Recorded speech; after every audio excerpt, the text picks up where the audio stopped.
On a frigid winter night in 1996, Ji-hyun Park reached the border between North Korea and China. After enduring years of starvation, dreadful living conditions, and fearing for her safety, she was finally fleeing from the North Korean regime. As she arrived at the border, she hid from soldiers, anxiously awaiting her little brother's arrival. Her brother, a former soldier in the North Korean army, had defected in order to escape with her. In retaliation, the army had raided her home and her village, searching for him, leading Ji-hyun to worry he might have been captured. Thankfully, he arrived, and they began their treacherous journey across the border together. However, soon after, they heard shouts behind them. Their escape had been discovered. North Korean soldiers began firing at them.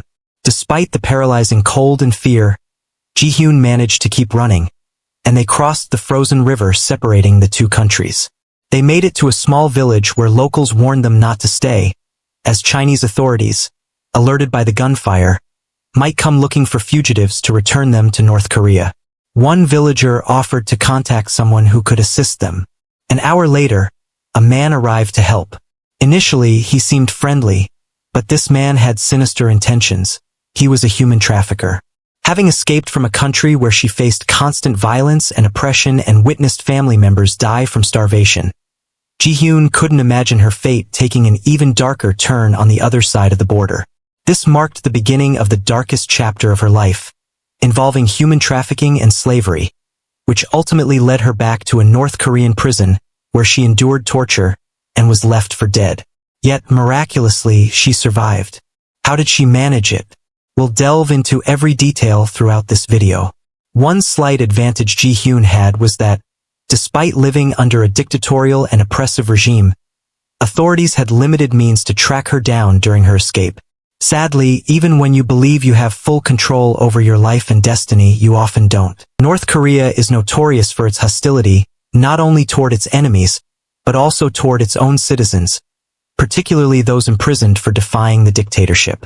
The country's brutal practices have been documented by the organization Korea Future.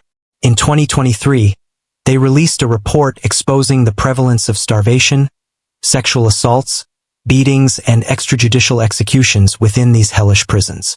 We will explore more details about these prisons later. For now, let's investigate some of the most terrifying, cruel, and outrageous treatments detainees have endured and, more importantly, how Ji-hyun survived and escaped these inhumane conditions. By the time the human trafficker picked up Ji-hyun and her brother, she had already been sold to a Chinese man whom she was forced to marry. Refusing to do so would have resulted in being reported to the authorities and sent back to North Korea. However, upon arrival at her new home, the man refused to take in her brother, forcing them to separate. Within weeks, it became clear that Ji-hyun wasn't treated as a wife. She was enslaved, forced to work, pay for her food and shelter, and give money back to the family that paid the human trafficker. Ji-hyun faced a bleak situation. Most would have given up, but Ji-hyun knew she had to keep fighting.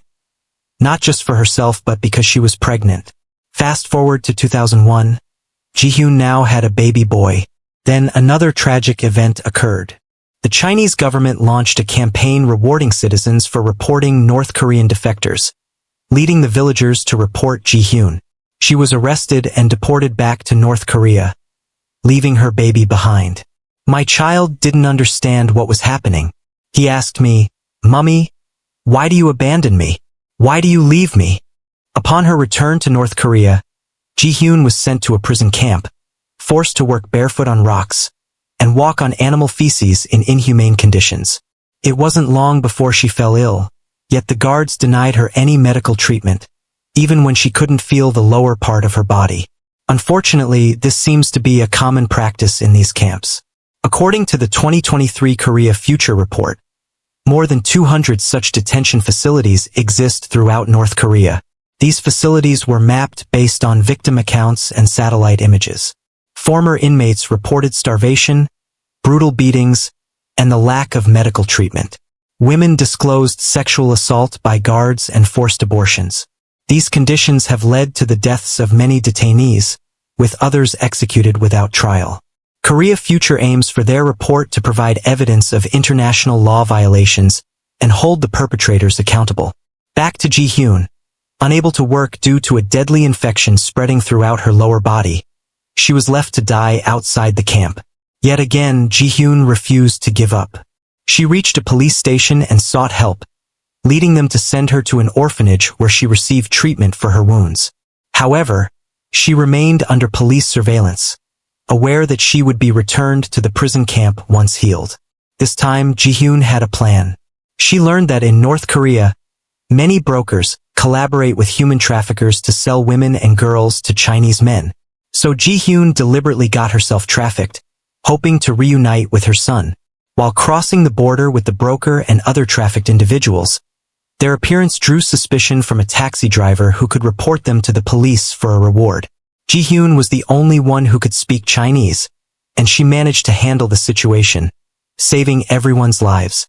Grateful for her help, the broker decided not to sell her and allowed her to contact her son. For the first time in years, Ji-hyun was free. She found her son and took him from the village. While attempting to reach a South Korean embassy to seek asylum, she met another North Korean escapee, and they fell in love almost immediately. Eventually, the couple and her son contacted the United Nations and secured refuge in the United Kingdom. They now live there with their children. After surviving a North Korean prison camp, human trafficking, and slavery, Ji-hyun is now speaking out about the horrific conditions she endured. She has written a book, and several documentaries have been produced about her incredible survival story. It is hoped that her testimony, along with the stories of hundreds of other survivors and evidence from organizations like Korea Future, will shed light on the abuses of this oppressive regime and bring the perpetrators to justice. North Koreans deserve the right to live freely without the fear of torture and persecution. You can make that possible by sharing our stories. Sadly, North Korea is not the only country where prisoners, especially women, face horrific conditions. Dozens of female inmates have died in such facilities. Want to hear their stories? Keep watching How to Survive.